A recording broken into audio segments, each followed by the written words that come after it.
My daughter and her husband lived in my house for 4 years. They received $80 million from my late husband, and I got an old garage. That same day, she kicked me out. Get out! We're rich now! But in the garage, I found a second real will, which stated that this was, "Good day, dear listeners. It's Clara again. I'm glad you're here with me. Please like this video and listen to my story till the end, and let me know which city you're listening from. That way, I can see how far my story has traveled. My name is Martha Collins, and I am 68 years old. For 43 years, I lived in the same white house on Clover Street in Dayton, Ohio. The house where I raised my daughter Diane, where I planted rose bushes along the front fence, where my husband Gerald and I drank coffee every morning on the back porch watching the birds. It wasn't a mansion. It was a 3-bedroom house with creaky floors and a drafty garage that Gerald always meant to fix. But it was mine. It was ours. And I loved it the way you can only love a place that holds your whole life inside its walls. Gerald was a good man, a quiet man. He worked 30 years as a civil engineer, saved carefully, invested wisely, and never talked about money at the dinner table because he said money was a tool, not a personality. When he died of a heart attack in March of last year, standing at the kitchen sink, washing his coffee mug just like any ordinary Tuesday, I felt the floor go out from under me. We had been married 45 years. I didn't know how to be a person without him. Diane and her husband Trent moved in 6 weeks after the funeral. She said it was to help me. She said I shouldn't be alone in a big house. She brought casseroles and spoke softly and held my hand at the kitchen table while I cried. I was grateful. I was foolish. Looking back now, I can see exactly when the help stopped being help and started being something else entirely. But grief does something to your eyes. It blurs the edges of things. The first sign came about 3 months in. I noticed that Trent had started going through Gerald's desk in the study. Not casually, methodically. Folders pulled out, replaced, stacked differently. I asked him once what he was looking for. He smiled that wide smile of his and said he was just getting organized, helping out. I didn't push. I should have. The second sign came when Diane began taking calls in the bedroom with the door closed. She'd done that before. She was a private person, I told myself. But these calls happened late at night, and once, passing the hallway, I heard the word attorney. And then her voice dropped so low I couldn't catch another syllable. When she came out, she looked at me with a bright, practiced smile. "Just work stuff, Mom." I nodded and went back to my room. The third sign, the one I should have screamed at, was when I found the study locked.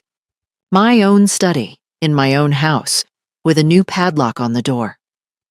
Trent said he'd put it there to protect Gerald's papers from getting mixed up while they helped me sort through the estate.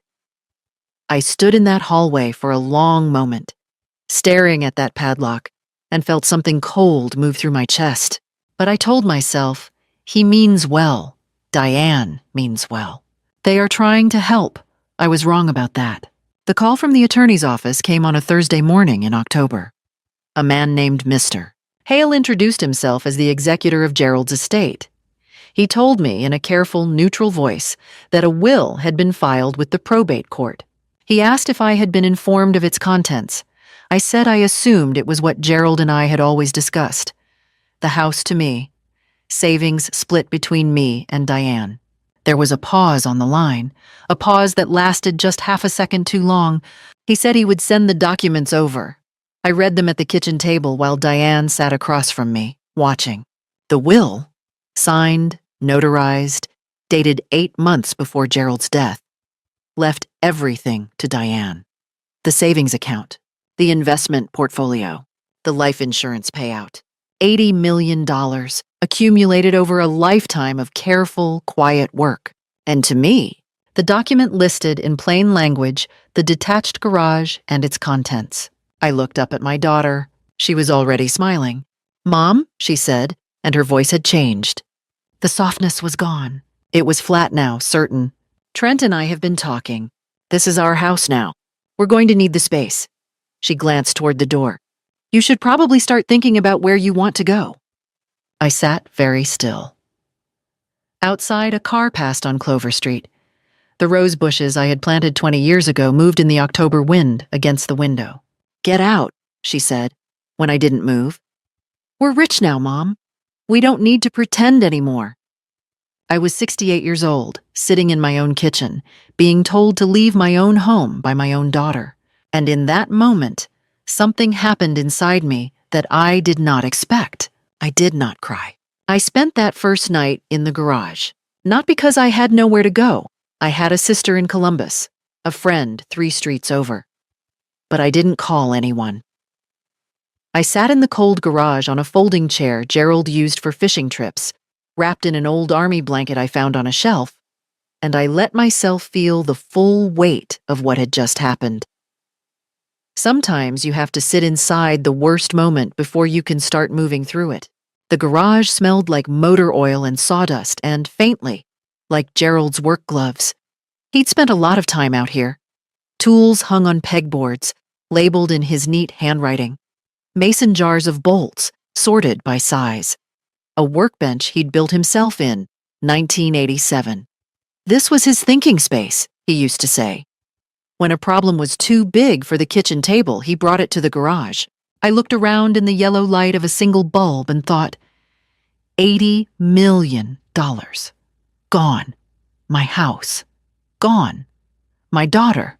The one I had sat with through chicken pox and broken hearts and a miscarriage she didn't tell her father about, the one I had driven to ballet and chemistry tutoring and college orientation. That daughter had looked me in the eye and told me to get out. How does a person process that? I didn't sleep. I made a mental list instead, the way Gerald taught me. He always said, when you don't know what to do, write down what you know. So I sat in the cold and I listed facts. Fact: a will had been filed that I had never seen before. Fact: Gerald and I had discussed our estate plan many times, and it looked nothing like what was in that document. Fact: Diane and Trent had been in Gerald's study for months with a lock on the door. Fact: the signature on the will was Gerald's, or appeared to be. And then I asked myself the question that changed everything. When exactly did Gerald sign that document? The will was dated 8 months before his death. 8 months before he died, Gerald had been healthy. Gardening, playing chess with our neighbor Bill on Saturday mornings. He had no reason to rewrite his will in secret, cut me out of everything we'd built together, and say nothing to me about it. We talked about everything. We argued sometimes the way married people do. About money, about Diane, about small things and large ones. But secrets? Gerald didn't keep secrets from me. Someone had kept one for him. I stood up from the folding chair. My knees ached from the cold. I walked to Gerald's workbench and ran my hand along the edge of it, the way I used to touch his shoulder when he was working. And then I noticed something I hadn't seen before, or hadn't looked at properly. On the underside of the bench's top shelf, where Gerald stored his most important small items in an old wooden box, the box was pushed further back than usual. Pushed, or hidden. I pulled it out. It was heavier than I remembered. Inside, under a layer of hardware receipts and an old fishing license, was a manila envelope. Sealed. My name written on it in Gerald's handwriting. Not typed, not printed. Written in blue ink in his careful, slightly tilted letters. Martha. For you. My hands were not entirely steady when I opened it. It was a will. A second will, dated 4 months after the one filed in probate. So 4 months before Gerald died. It was handwritten on 3 pages, signed, and notarized by a woman named Patricia Owens at a UPS store on the other side of town. Not the family attorney. A different notary entirely. I read it twice in the garage light. Gerald had left me the house. Full ownership. He had left me half the savings and a letter of instruction for the investment accounts. He had left Diane a fair and generous inheritance, $3 million and his mother's jewelry. He had written, in a note at the bottom of the last page, in his own words, I'm leaving this here because I don't trust the situation at home right now. If you're reading this, Martha, something went wrong. Get an attorney. Don't let them tell you this doesn't exist. I sat back down on the fishing chair. Gerald had known. He had suspected something, and he had been careful, and he had tried to protect me even from beyond whatever he feared was coming. The fear I'd been holding in my chest since Thursday morning didn't disappear. But underneath it, something else appeared. Something that felt, if I'm honest, like it had Gerald's name on it. I folded the envelope carefully, tucked it inside my coat against my body, and took out my phone. It was 4:47 in the morning. I found the number for Ohio Legal Aid, wrote it in my notes for morning, and then I found the number for a probate litigation attorney I'd seen mentioned in a community newsletter months ago. A woman named Carol Vance, who had a reputation, the newsletter said, for taking on fraud cases. I would call her when the sun came up. I was 68 years old, alone in a cold garage with everything taken from me. And I had a plan. Carol Vance's office was on the 4th floor of a building downtown that smelled like old carpet and copy paper. The kind of office that told you she spent money on her work, not her furniture. She was 50-something, compact. With short gray hair and reading glasses, she kept pushing up her nose. She did not offer me coffee. She opened a yellow legal pad and looked at me across the desk and said, "Tell me everything from the beginning, and don't decide for me what's important." I did. I told her about Gerald, the death, the 6 weeks before Diane moved in. I told her about the locked study, the late phone calls, the document filed in probate. Then I set the manila envelope on her desk. She read the second will carefully. She examined the notarization. She flipped to the last page and read Gerald's handwritten note twice. Then she set it down and looked at me over her glasses. "Mrs. Collins," she said, "do you understand what you're holding?" I said I thought I did. If this document is authentic, and the notary stamp and Gerald's signature will need to be verified, then someone filed a fraudulent will in an Ohio probate court. That is not a civil matter. That is a crime. She paused. A serious one. She agreed to take the case. We spent 2 hours going through everything I remembered. She explained the process. First, a forensic handwriting analyst would need to examine both wills. Second, she would contact Patricia Owens, the notary on the second will, to verify the signing. Third, she would file a formal objection to the probate proceeding, a will contest, which would legally freeze the distribution of the estate while the court investigated. "They'll know," I said. "When you file, Diane and Trent will know I'm fighting this." "Yes," Carol said. "They will? Are you prepared for that?" I thought about the garage, the cold chair, Gerald's handwriting on that envelope. "I am," I said. What I didn't know, what I found out later, was that Diane had already noticed I was gone. Not gone the way she'd intended, meekly disappearing to a sister's guest room. Gone quietly. No calls, no pleading, no tears on the doorstep. Trent had apparently expected me to come back and beg. When I didn't, when the house stayed silent, and I didn't answer Diane's single text message, "Mom, where are you? We should talk." They started to worry. My neighbor Bill Garrett told me afterward that he'd seen Trent standing on the front porch 2 days after I left, looking up and down Clover Street, with a specific kind of alertness that Bill described as like a man who lost something and wasn't sure if someone else had found it. Bill was 71, retired, and possessed of the sharp observational patience of someone who had spent 40 years as a high school principal. He didn't wave at Trent. He watched him. Meanwhile, Carol's investigator, a former county clerk named Ray Dutton, who did document work on the side, located Patricia Owens within 48 hours. Mrs. Owens, it turned out, remembered the signing perfectly. She was in her 60s, ran a small notary business out of the UPS store, and kept meticulous records. She had Gerald's ID photocopy, the date, the time. 2:14 p.m. on a Tuesday in November. And she remembered Gerald specifically because he'd come in alone, asked for a glass of water, and sat for a moment before signing. He seemed like he was carrying something heavy, she told Ray. I asked if he was all right. He said yes, he just wanted to make sure he did this right. She had a carbon copy of every page. The forensic analyst, a woman out of Cincinnati named Dr. Sandra Bell, who testified in court cases, examined both documents. Her preliminary finding arrived in Carol's email 10 days after our first meeting. I read it sitting in Carol's office. The signature on document A, the will filed in probate, shows inconsistencies with known exemplars of the subject's handwriting, including variation in baseline pressure, letter formation in the surname, and pen lift patterns. The signature on document B, the handwritten will, is consistent with all available exemplars. It is my preliminary opinion that document A warrants further forensic examination for potential forgery. There it was.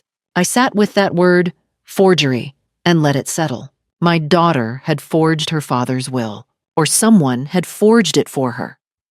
Either way, she had known.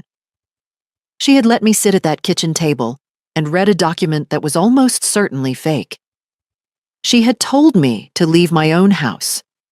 She had looked at me, her mother, the woman who held her hand through every hard thing life had given her. And she had lied. Carol filed the will contest that afternoon.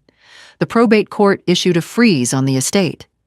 Gerald's accounts, all of them, were locked pending investigation. That evening, my phone rang. Diane's name on the screen. I let it go to voicemail. She called 4 more times before midnight. The point of no return had been crossed. Not by me. I understood now that it had been crossed long before I ever found that envelope in the garage. I was simply the last one to arrive at the truth. But I had arrived. Carol had warned me they would escalate.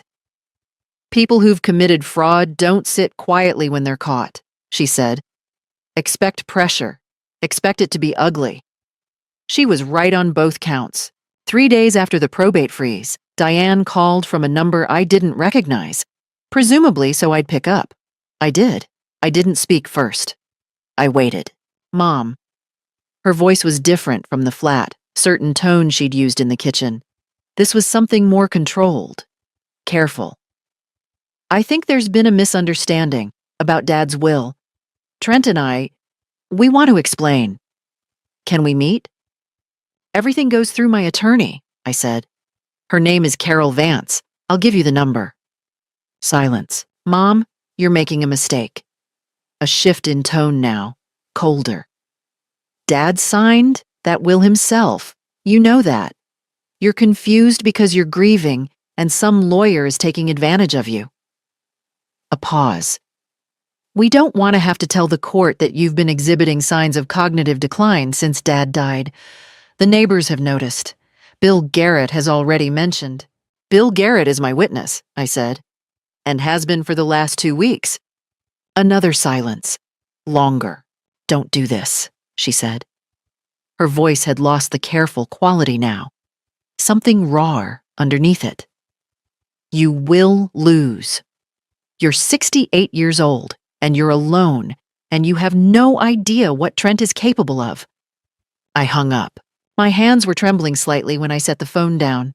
I was sitting in the small room I'd been renting by the week at a place called the Clover Inn, 3 miles from Clover Street.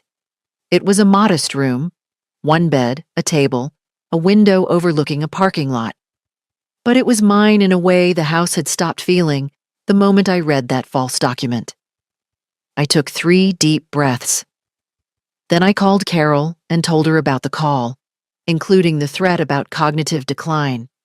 She told me to document it in writing immediately and email it to her. I did. The next move came from Trent, and it came in person. He found me at the diner on 5th, where I'd started having breakfast most mornings. I don't know if he followed me or asked around. Dayton is not a large city, and I'd lived there my whole life.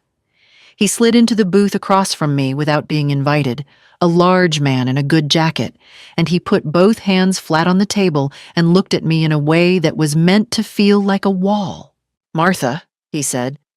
He'd never called me by my first name in 4 years of living in my house. Always Mom, or when he remembered his manners, Mrs. Collins. "You've filed a contest," he said. "You've frozen Gerald's accounts. Do you understand what that means practically? Those accounts were going to be distributed. Diane was going to use that money to pay off a significant debt. A significant debt, Martha." He let that sit. "If those funds stay frozen while some court proceeding drags on for 18 months, certain people we owe money to are going to become very unhappy." I looked at him across the table. He was trying to frighten me with implications. Dangerous creditors, shadowy consequences. It was the kind of threat that counted on a 68-year-old widow not knowing exactly how frightened to be. "Trent," I said, "are you telling me that you and my daughter defrauded Gerald's estate to pay off a personal debt?" He blinked. He hadn't expected that framing. "I'm saying, because if that's what you're saying, you should probably be talking to a criminal attorney rather than to me." I picked up my coffee cup. "We're done here." He sat for another moment. Then he stood, straightened his jacket, and left without another word. I paid for my breakfast, walked to my car, and sat in the parking lot for 10 minutes. My heart was going faster than I would have liked. I was not made of iron. The mention of dangerous debts worried me, not for my own safety exactly, but for the shape of the problem. If Diane and Trent were in serious financial trouble, they were desperate. Desperate people make unpredictable choices. I called Carol, reported the conversation. She said 2 things: documented and good. Then she told me the forensic examiner had agreed to testify, and that Patricia Owens, the notary, had agreed to provide a deposition. "The case is solid," Carol said. "Don't let them rattle you." That evening, I drove to my sister Ruth's house in Columbus and stayed for 4 days. Ruth made soup and didn't ask too many questions, and let me sit on her back porch, wrapped in a quilt, watching her bird feeder for long stretches of time. I slept for 9 hours the first night, the first real sleep I'd had since October. I read a novel I didn't finish. I called Carol once a day for updates, and otherwise put the phone face down on the guest room dresser. I needed those 4 days, not to hide, not to give up. To remember that I was a person with a whole life and not just a case number in a probate dispute. Gerald would have told me the same thing. "Take the break, Martha. You'll need your energy for what comes next." He was always right about that kind of thing. When I came back from Columbus, there was an envelope under the door of my room at the Clover Inn. No return address. Inside, a single sheet of paper with a number at the top. $2 million. And 3 sentences below it. "We are prepared to offer a full and final settlement. You will receive $2 million and the legal costs of your filing, paid in full. In return, you will withdraw the will contest and agree to no further legal action." I read it twice. Then I photographed it, emailed the photograph to Carol, and put the paper in the folder where I kept all my case documents. $2 million. If I had been a different kind of person, a tired person, a frightened person, or simply a person who had never found that envelope under Gerald's workbench, $2 million might have felt like a rescue. It was more money than I'd ever had in my own hands. It would have bought me a comfortable life, a nice apartment, peace. But $2 million out of $80 million is not a settlement. It's an insult dressed in a suit. More importantly, it was an admission. You don't offer money to someone you believe has no case. Diane and Trent were scared, and that meant Carol and I were doing something right. I called Carol. "They offered $2 million, I said. A brief pause. "Decline it." "Already planned to." She almost laughed. "Good. Don't respond to them directly. I'll send a formal rejection through their attorney. I assume they filed this through counsel?" It came unsigned under my motel room door. Longer pause. That's either sloppy or intentional. Either way, photograph everything. Preserve the envelope. Note the date and time you found it. She paused again. They're getting nervous, Martha. Nervous people make mistakes. Let them. I did. The offer must have been Diane's idea, because Trent's response to the rejection was to park his car on the street outside the Clover Inn for 2 evenings in a row. Visible from my window, just sitting there, not coming in, not calling. Just present. Watching. It was the kind of thing that was hard to report to police and easy to feel. I reported it to Carol anyway, who wrote a formal letter to Trent's attorney noting the behavior and using the word harassment. The parking stopped after that. It was during these days. The quiet, watchful days when Diane and Trent had stepped back into observation mode and Carol's legal machinery was moving forward without requiring me to do much, that I realized how alone I had allowed myself to become since Gerald died. Grief does that. It makes the world very small and very interior. Bill Garrett called on a Thursday evening. He'd gotten my number from Ruth, he said, and he wanted to check in. I'd known Bill for 22 years. His wife Joan had been my closest friend until she passed in 2018. We talked for an hour. He told me he'd already given a written statement to Carol's investigator about what he'd observed in the weeks after the funeral. Trent's methodical movements, the padlock on the study. The night he'd seen Diane loading boxes from the house into their car at 11 p.m., while Gerald had been dead less than 2 months. 11 p.m. boxes. What had been in those boxes? I should have told you sooner, Bill said. I didn't know if it was my business. It's your business, I said. You were Gerald's friend. I was, he said quietly. He would have hated this. There was a woman at my church, Grace Presbyterian, where I'd attended for 30 years, named Dorothy Hale. She was 81, sharp as a tack, and had run the women's Bible study for 2 decades. She had watched my marriage, attended Gerald's funeral, and sent me a card every week for the first 2 months after he died. I called her, finally, and told her the short version of what was happening. She was silent for a moment. Then she said, "You come to the study on Wednesday. You sit with us, and you let us pray for this. And for you." I went. I sat in Dorothy's living room among 7 women between the ages of 60 and 85, and I let them pray. I didn't cry until the drive home, and then I cried for about 10 minutes and felt considerably lighter afterward. The legal process doesn't move fast. Carol had warned me of that. But it moves steadily if you have the right documents and the right people, and I was beginning to understand that I had both.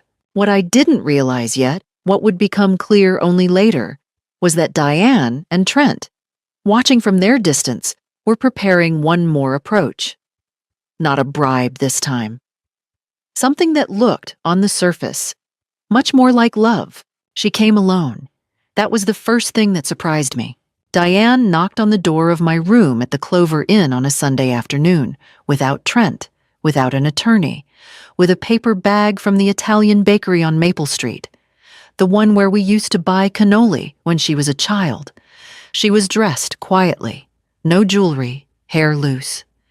She looked tired. She looked, for a moment, almost like my daughter. "Mom," she said, "can I come in? Just to talk, nothing official, just us." I thought about Carol's standing instruction. Don't meet with them alone.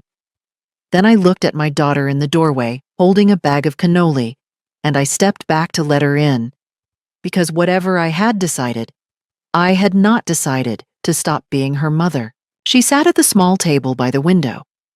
I sat on the edge of the bed. She opened the bag, set a cannoli on a napkin for me, kept one for herself, and for a moment we just sat there, the way we used to when she came home from college, and we needed to ease back into each other before we could talk about anything real.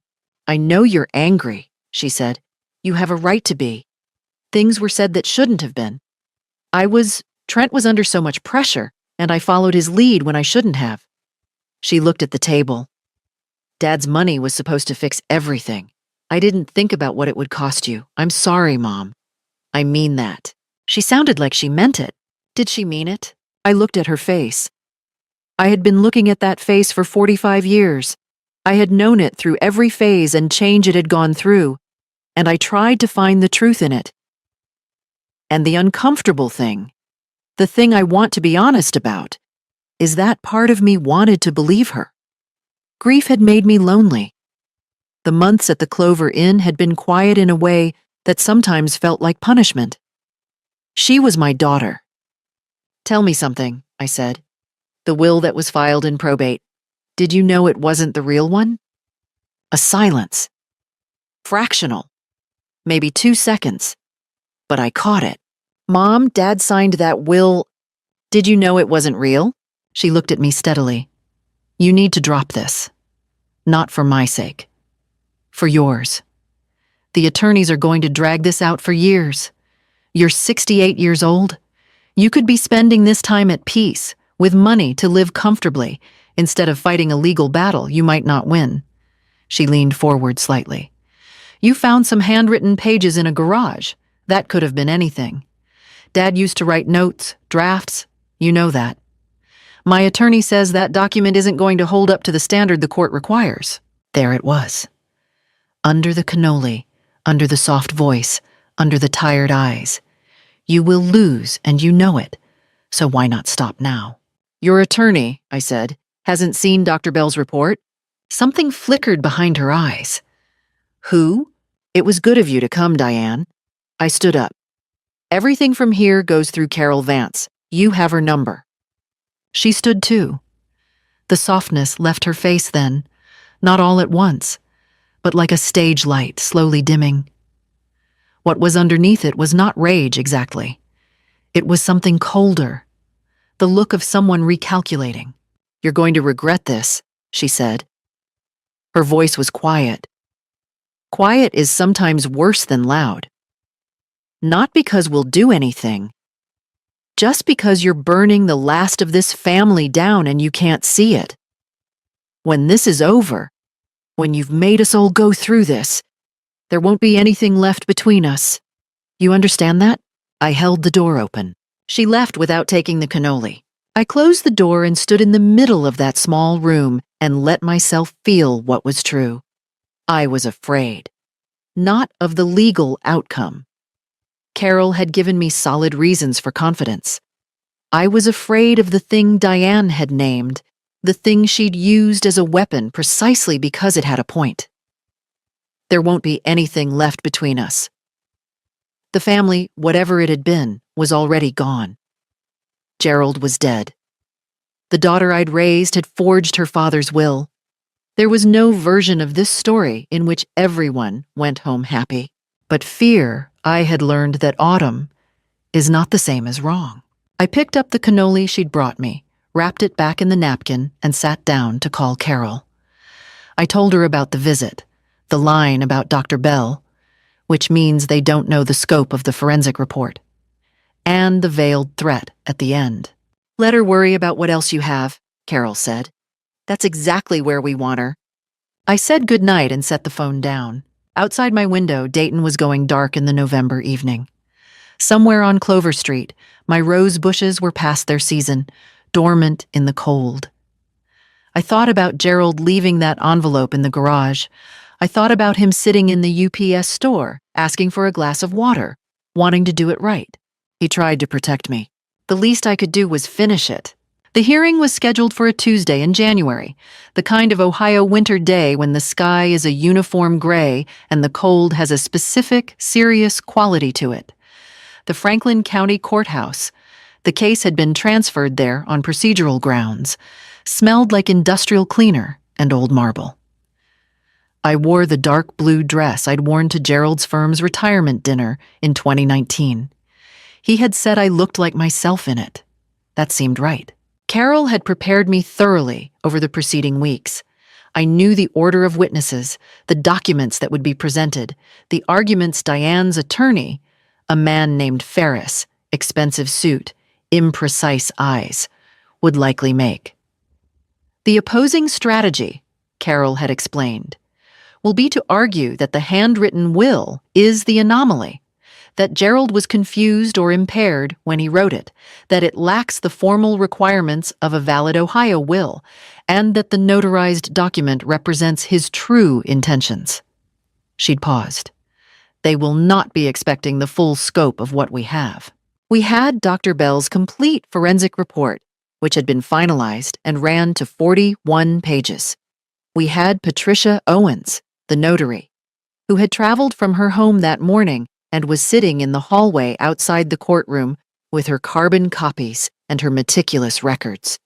We had Bill Garrett, who had submitted a written statement and was prepared to testify. And we had something Carol's investigator, Ray Dutton, had found during a deeper review of Gerald's financial records. A wire transfer, made 6 months before Gerald's death, from a brokerage account Gerald controlled to a joint account belonging to Diane and Trent. A transfer of $340,000, which corresponded exactly to a debt repayment record found through publicly filed court documents in Indiana.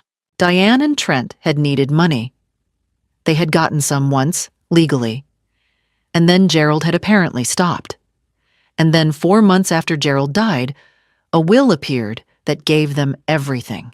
The hearing room was small. This was a probate matter, not a jury trial.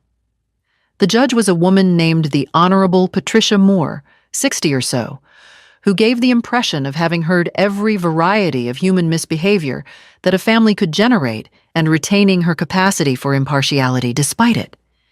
She ran her courtroom efficiently and without theater. Diane and Trent sat at the respondent's table with Attorney Ferris. Diane was in black. Trent was in a gray suit that looked like it cost more than my monthly rent at the Clover Inn.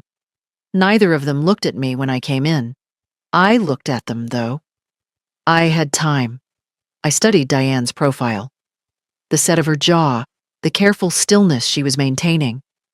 And I thought about the girl who used to fall asleep in the back seat on long drives, who called me from college at 11 p.m. because she was homesick and wouldn't admit it.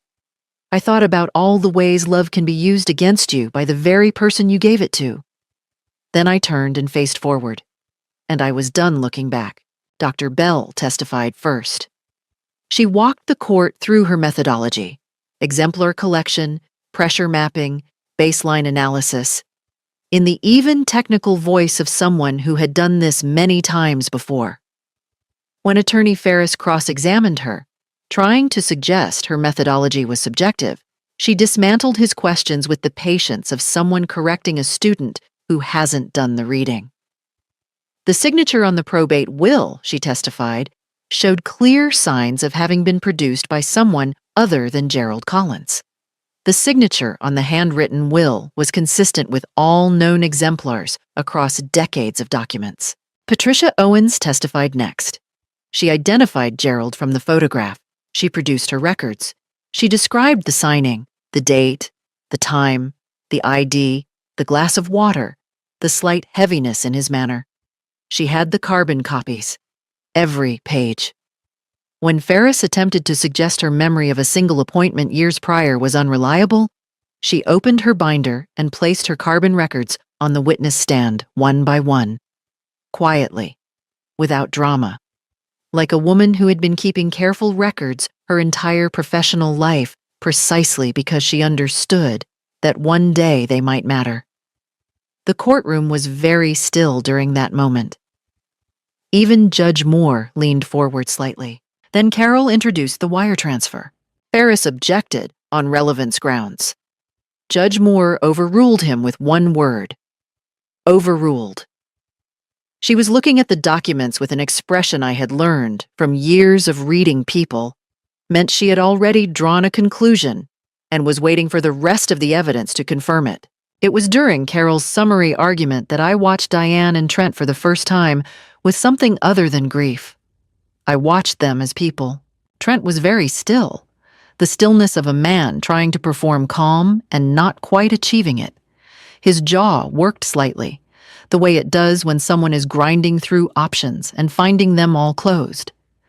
Diane had been composed through most of the morning, but when Carol cited the wire transfer, when Carol said the phrase, pattern of financial extraction beginning while Mr. Collins was alive, I saw Diane's hand on the table tighten.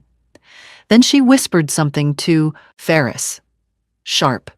Urgent. And he placed his hand briefly on her arm in the way attorneys do when they are telling a client to stop talking. She pulled her arm away. Trent, beside her, did not look at her. They were no longer a united front.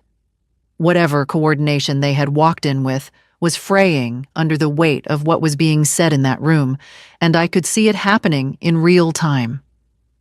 People who build plans on lies have no contingency for the moment the lies are named out loud in a court of law. Then Carol said, "And we note for the record that Mrs. Collins was, in fact, directed to the detached garage as her sole inheritance. The same garage in which Mr. Collins had concealed the authentic testamentary document, apparently in anticipation of exactly this scenario." Judge Moore looked up at that. She looked at me briefly, then at the table where Carol and I sat, and then back at the documents.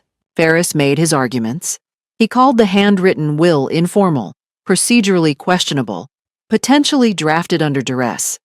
He suggested Gerald had been lonely and anxious in his final months, and that the handwritten document represented a passing mood rather than genuine testamentary intent. He did not call Diane or Trent to testify, a decision that, Carol had predicted, would not go unnoticed by a judge experienced in probate fraud. Judge Moore did not rule from the bench that day. She said she would review the materials and issue a written decision within 30 days. Standard procedure. But when we stood for her exit, she paused at the door of the chamber and looked out over the room for a moment, the way someone does when they're organizing a thought. She didn't say anything.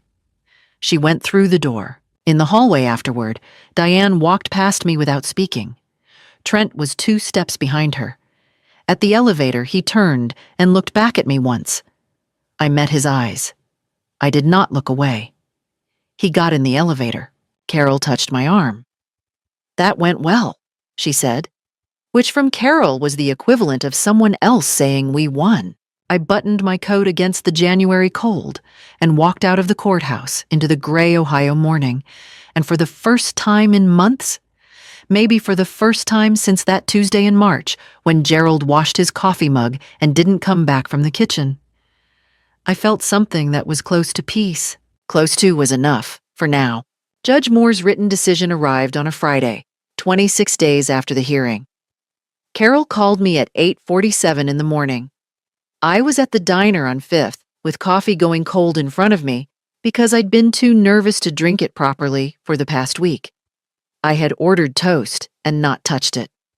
The waitress, a young woman named Petra, who had learned over the preceding months not to ask me how I was doing until I'd had at least half a cup, refilled my coffee without a word and left me alone with my phone on the table.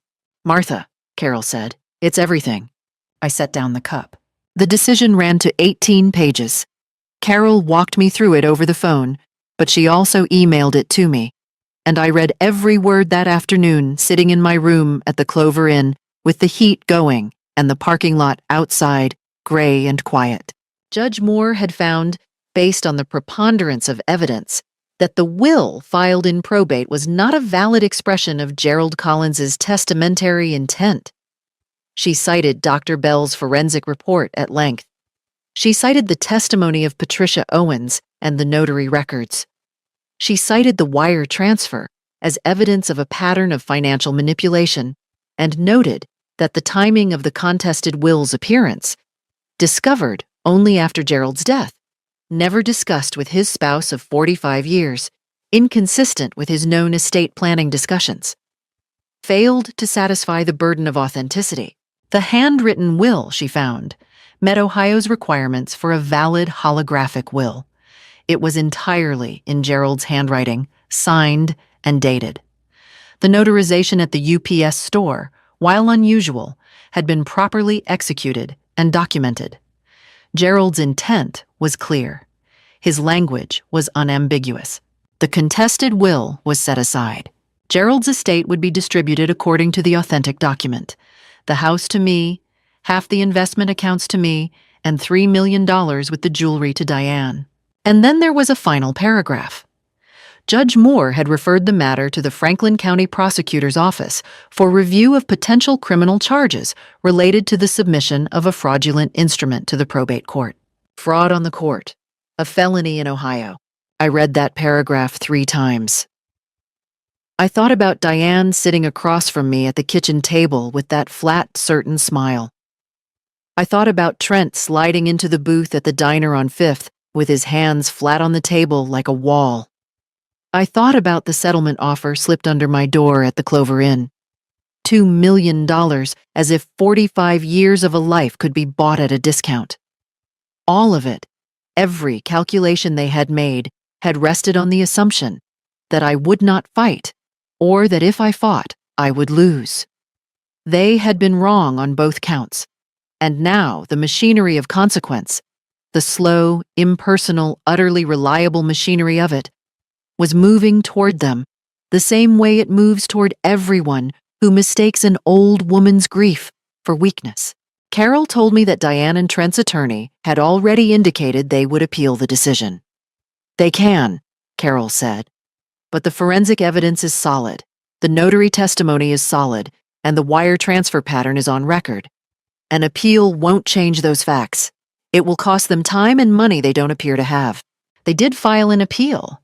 It was denied 5 months later by the Ohio Court of Appeals in a 1-paragraph ruling that cited no new legal questions warranting review. The prosecutor's office opened an investigation. 6 months after Judge Moore's decision, Diane and Trent were each charged with 1 count of forgery, 1 count of fraud on the court, and 1 count of theft by deception, the latter relating to the unauthorized extraction of Gerald's funds during his lifetime. Trent was additionally charged with a securities-related offense that emerged from the investigation into their financial records, involving money that had nothing to do with Gerald and everything to do with a pattern of behavior that had been going on for years before any of this began. I did not feel triumph when I heard about the charges. I want to be clear about that. I felt a very specific, quiet kind of rightness, the way a thing feels when it has come back to where it belongs. Gerald had signed those papers in a UPS store because he feared this and wanted me to be safe. The court had found what he left for me. That was enough. My attorney filed the paperwork to retake possession of the house on Clover Street.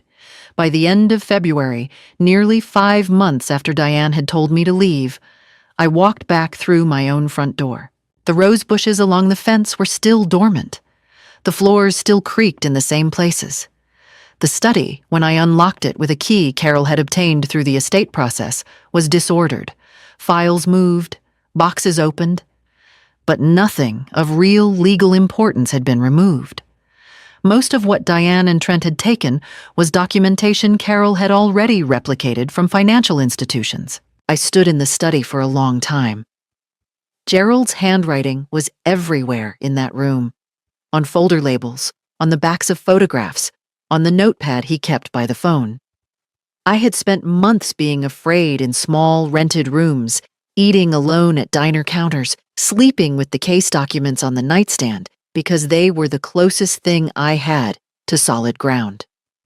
Now I was standing in the room where Gerald had done his thinking for 30 years, surrounded by the evidence of his careful, quiet, decent life.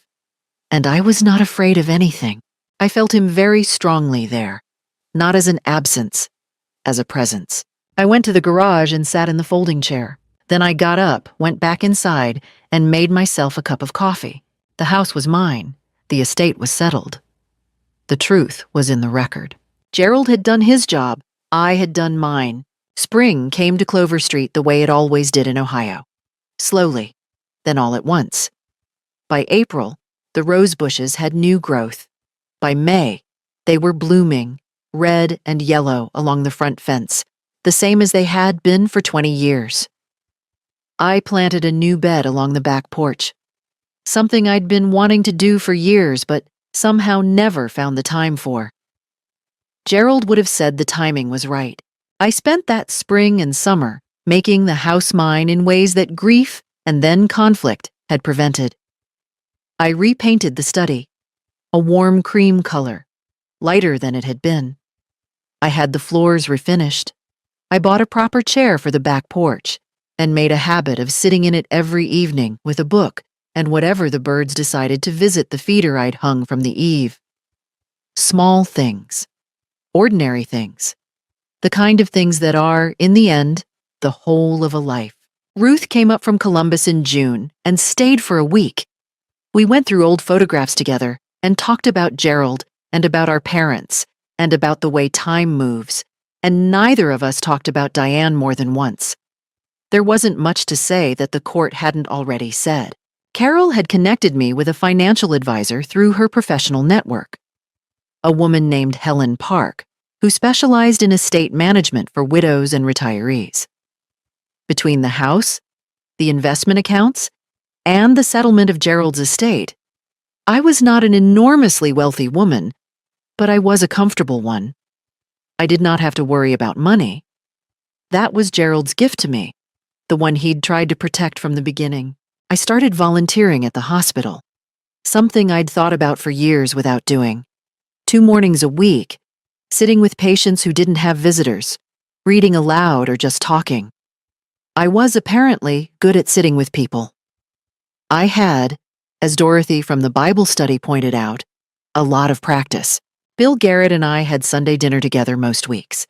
He was a good cook, better than he admitted, and he had a large collection of old jazz records and a habit of telling stories about his teaching years that were either funny or quietly devastating, depending on the week. I liked his company. Gerald had liked it too. It felt like a thread of continuity. In September, Dorothy organized a small gathering at her house. The women from the Bible study, plus a few others from the church who had followed the story. They were not gossips, these women. They had simply been praying for me for months and wanted to see that the answer had come. I brought the cannoli from the Italian bakery on Maple Street. It seemed like the right thing. As for Diane and Trent, the criminal trial was scheduled for the following January. Their attorneys pursued negotiations with the prosecutor's office, and ultimately, both entered plea agreements. Trent pleaded guilty to fraud on the court and the securities charge. He received a suspended sentence, a $400,000 fine, and 3 years of probation. Diane pleaded guilty to a reduced charge of filing a false instrument. She received 2 years of probation, a fine, and was ordered to complete 200 hours of community service. Neither went to prison, which I have complicated feelings about. Carol said the plea deals were consistent with how Ohio courts handle first-offense white-collar fraud by defendants with no prior criminal record. I understood the legal reasoning. I also understood that Gerald's entire life savings might have disappeared into their hands if I had not found that envelope. But I had found it. That was the point. The $3 million that Gerald had left Diane in the authentic will was technically still hers to receive. She received it, minus the fines. She and Trent moved away from Dayton to somewhere in Arizona, I was told by someone who had heard it from someone else. I didn't follow the news of their lives. It wasn't mine to follow. What I know is this. They had built their plan on the assumption that I was too old, too grieved, too alone to fight them. They had underestimated what Gerald had left in that garage. They had underestimated what 45 years of a good marriage looks like from the inside. The trust it builds, the way it teaches you to recognize truth even when someone is working very hard to hide it. The last Saturday in October, I drove to the UPS store across town. I went inside and asked to speak to whomever handled notary services. The woman who came out was young, late 20s maybe. I told her that a woman named Patricia Owens had worked here some years before, and that her careful record-keeping had made a significant difference in my life. I asked if she could pass that along, or if there was any way